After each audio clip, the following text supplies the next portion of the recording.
Afternoon students 5वीं class की हिंदी की पाठ्य पुस्तक का आज हम तीसरा पाठ करते हैं। पाठ है बुद्धि का सौदागर।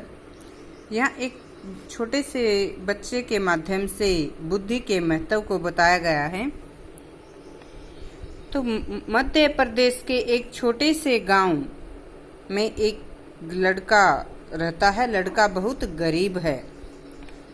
कहानी किसकी है? एक गरीब छोटे लड़के की, जो मध्य प्रदेश के एक छोटे से गांव का रहने वाला है। उसके माता पिता मर चुके हैं, माता पिता नहीं हैं और लड़का गरीब है। उसके पास आजीविका का कोई साधन नहीं है, आजीविका कमाई करने का। तो उसके पास कोई काम भी नहीं है और कुछ काम करने का कोई साधन भी नहीं है जिससे वह अपनी रोजी रोटी चला सके, कुछ धन कमा सके। परंतु वह बहुत बुद्धिमान था। लड़का कैसा था? बुद्धिमान था। उसके पिता से उसने कई काम करने भी सीखे थे। एक दिन उस लड़के ने सोचा कि क्यों न वह अपनी बुद्धि से धन कमाए। वह बहुत चालाक है, उसके पास बुद्धि है और अपनी बुद्धि के प्रयोग से ही वह धन कमाए। ऐसा विचार करके लड़का शहर जाने की सोचने लगा और शहर जाकर उसने एक सस्ती सी दुकान किराए पर ली। लड़के ने कहाँ जाने का विचार किया? शहर जाने का। लड़के ने किस प्रकार से धन कमाने का विचार किया? अपनी बुद्धि के द्वारा। लड़के ने अपनी बुद्धि के द्वारा धन कमाने का विचार किया और धन कमाने के लिए कहाँ जाने का विचार किया? शहर जाने का विचार किया। शहर में लड़के ने क्या खरीदा? शहर में लड़के ने एक सस्ती सी दुकान किराए पर ली। क्या किया? एक सस्ती सी दुकान किराए पर ली। दुकान के बाहर उसने बोर्ड लगाया। बोर्ड पर क्या लिखा था? बोर्ड पर लिखा था कि बुद्धि का सौदागर। यहाँ बुद्धि बिकती है। सौदागर विक्रेता होता है, जो किसी वस्तु को बेचने वाला होता है। तो वह वहां पर उसने बुद्धि बेचने का कार्य आरंभ किया। लड़के की दुकान के आसपास अन्य बहुत सी दुकानें भी थी।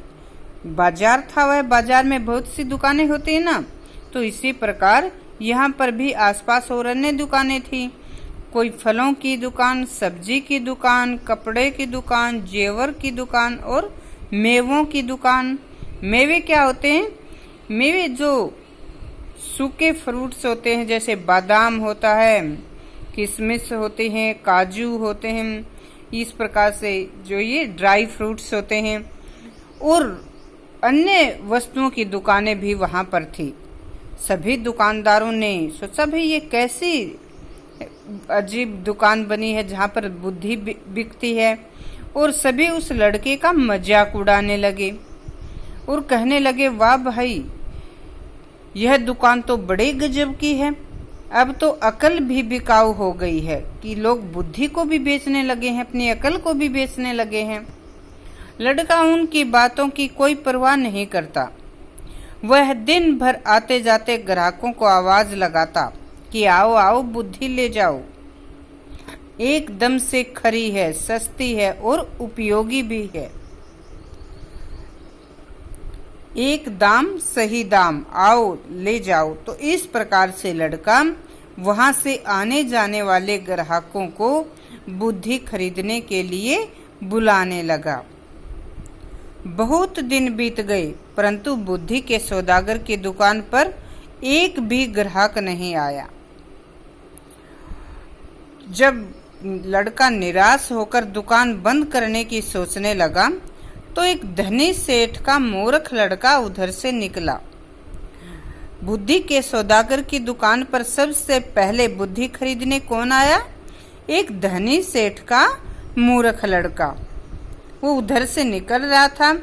उसे समझ में नहीं आया कि ये कैसी दुकान है, इस पर नहीं तो फल है, नहीं सब्जी है, कोई वस्तु नहीं है, ये कैसी दुकान है। फिर उसने दुकान का बोर्ड देखा कि बुद्धि का सौदागर। तो उसने सोचा कि मेरे पिता हमेशा मुझे निर्बुद्धि और मूर्ख कहते हैं। निर्बुद्धि जिसके पास बुद्धि नहीं हो। जो मूर्ख होता है, जिसके पास बुद्धि नहीं हो, तो उसने सोचा क्यों न मैं यहाँ से बुद्धि खरीद लूं।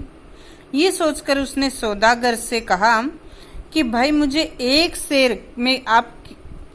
शेर बुद्धि आप कितने पैसों में देंगे। तो वह उससे दुकानदार से कितनी बुद्धि लेना चाहता था लड़का? 1 शेर अर्थात 1 किलो बुद्धि लेना चाहता था।